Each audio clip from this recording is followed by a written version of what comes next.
Sa sports aksi, nagkampiyon sa ikalimang sunod na taon ng Ateneo Blue Eagles sa UAAP Men's Basketball Finals. Matapos talunin ng UST Growling Tigers, ang masayang pagdiriwang ng Ateneo community sa report ng saksing si Lala Roque.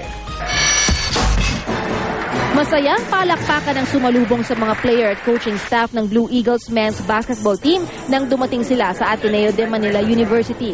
Ay ikalimang sunod na kampyonato ng koponan ngayong UAAP Season 75, ipinagpasalamat sa isang misa ng buong Ateneo community. Naiukit sa kasaysayan ng Ateneo ang kanilang matamis na tagumpay matapos payukuin ng UST Growling Tigers sa score na 65-62. Dikit man sa simula at nagtabla pa sa halftime, ang Eagles pa rin ang nanalo sa Game 2 ng Best of 3 Finals. Ang most valuable player ng laban na si Nico Salva hindi makapaniwala sa panalo na espesyal dahil gagraduate na siya. I just feel so blessed, it's unbelievable, and I want to thank God for it.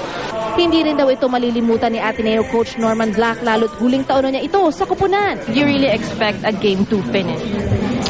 Well, we were hoping for a Game 2 finish. We knew that if we lost tonight, then all the pressure would be on us going into Game 3, especially since we have history with UST. Can we say that you have mixed emotions tonight? Well, no question. Yeah, it's going to be an interesting night, to be quite honest with you. But that's life. That's life. Yeah. Kaya naman sulit daw ang pagdagsa sa Araneta ng napakaraming Atenista, pati mga alumni para panoorin ng live ang laban. Ang ilang empleyado ng eskwelahan na hindi nakapunta sa laban, hindi rin nagpahuli at tumutok din sa laban. Kahit pa kinabahan, kumpiyansa raw silang mananalo ang kanilang koponan.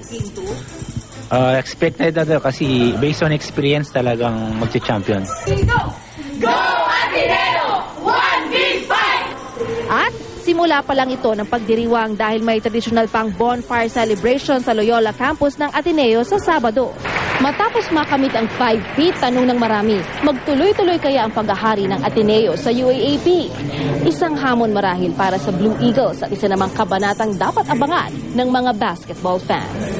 Ako si Lala Roque, ang inyong saksi.